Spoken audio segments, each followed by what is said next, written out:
Assalamualaikum warahmatullahi wabarakatuh.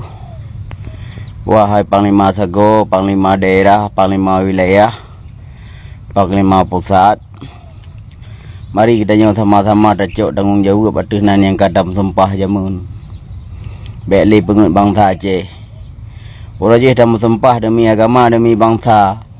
Orangnya baik dengan karena jabatan, tapoh bangsa, tapoh belau agama. Dikatip 20 tahun ke pulau tak ilahnya bangsa Aceh. Tak mengaku juranya. Tak wala mak masyarakat katanya. Yang taban-taban dah cok merdeka. Tak tipak patai-patainya di lampag.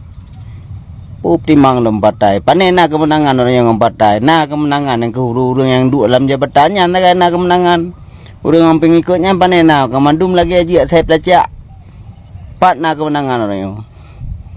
Ya tengah laganya kanya iputuk baje dinah keraju kenang ipatu tantang lekrek tapo budi keraju yang bak pegah raje partanya nak ke anak budi bangsa Aceh tungkang timak Jakarta orangnya dari Jakarta timak bangsa Aceh orangnya timak Aceh keraju timak bangsa Aceh maka cukup lagak belum bangsa poh bangsa kali yo kiban dah pegah raja demi agama demi bangsa dah selamat bangsa dah selamat agama orangnya malah tapoh bangsa tapoh belau agama dah pekong hukum Pancasila dah khianat hukum Allah nam dah syah orangnya hai rakan-rakan lu yang tua nak dah syah nak tinggal raja kiban bangsa Aceh sayang kedanya geminah dro lam kasu ge kedanya yang ban sayang ke kawak agam.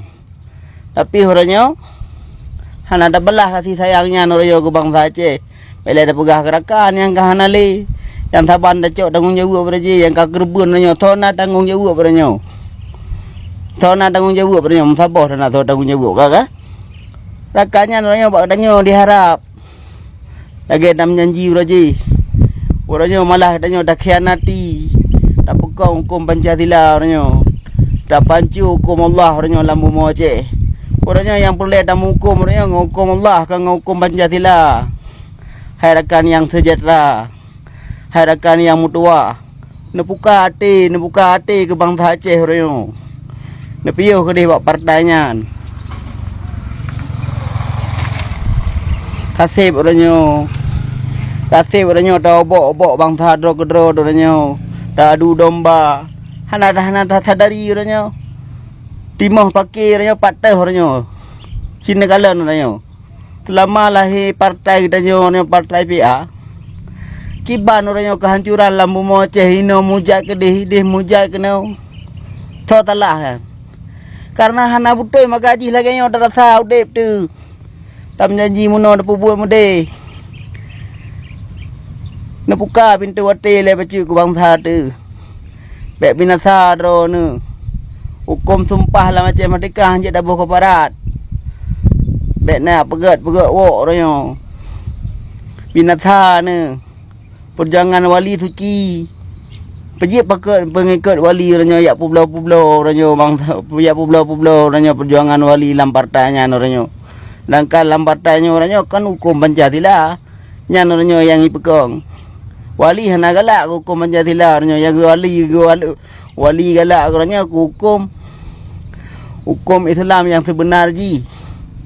Lagi masa Rasulullah pupuk je hangga lagi kan cinta wali. Baik tarulah dengan karena katanya tarulah perjuangan wali orangnya. Neriwang wahai saudara alun. Nuwo bak bangsa Aceh lom. Orangnya ka salah dalam kemuah bak bangsa Aceh. Katanya kai pengut baik sampai katanya urung pengut bangsa Aceh. Gok pengut katanya orangnya baik katanya ulam pengut bangsa Aceh. Tak ada dari orangnya. Bangsa Aceh orangnya katanya kata pengut. Draw di pengut Jakarta orangnya kai pengut katanya pengut bangsa orangnya. Tapoh bangsa orangnya. Igoi pro-pro jero di Jakarta. Merdeka orangnya bak danggro. Merdeka orangnya lam jaro bangsa Aceh. Menyo bangsa Aceh orangnya bersatu gulit urang draw na. Orangnya merdeka Aceh. Bunuh tepu bacu.